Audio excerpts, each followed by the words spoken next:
I had to talk to you. I mean, I booked an interview with you because I thought Logitech, yeah, sure. I mean, it's keyboards and mice. But then you go into the news flow of your company, and it's amazing. The stock price doubling the past year, quadrupling since you've been CEO. What differentiates your company and your strategy? Well, I think we're a couple of things. The most important one is that we've always been a technology company. We'll always be a technology company.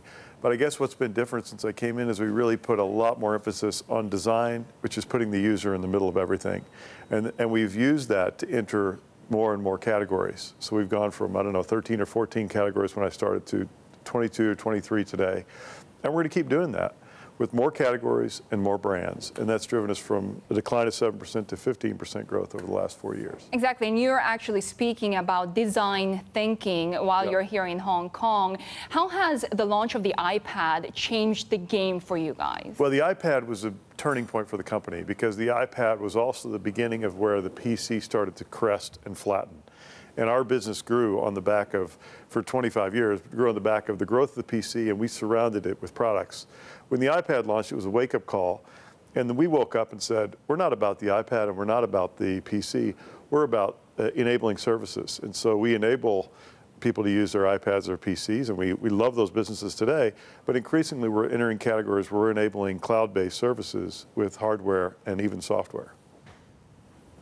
Bracken, just to build on what Sherry just mentioned in terms of the performance of the company's stock, we've put this up on the Bloomberg for our clients to take a closer look. G-Space, hashtag BTV Space 2363, in terms of how Logitech stock has outperformed the SPI, the Swiss Performance Index, by, well, that's not the margin. That's a very wide margin, to say the least. Bracken, I want to know from you what the future looks like, because at the moment I'm still using a keyboard and I'm still using a mouse. How is that going to change?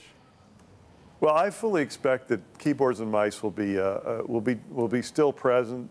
If everybody on this watching us right now has a keyboard or a mouse on their desk where they do work and productivity, and I think that's going to continue for a very long time. I think the big opportunity for us, though, is to not just do those categories. We'll keep innovating there, but to keep entering all the new categories that cloud-based services are enabling. Virtually everything around us will be connected to the cloud and will be reinvented, and we can play a role in those.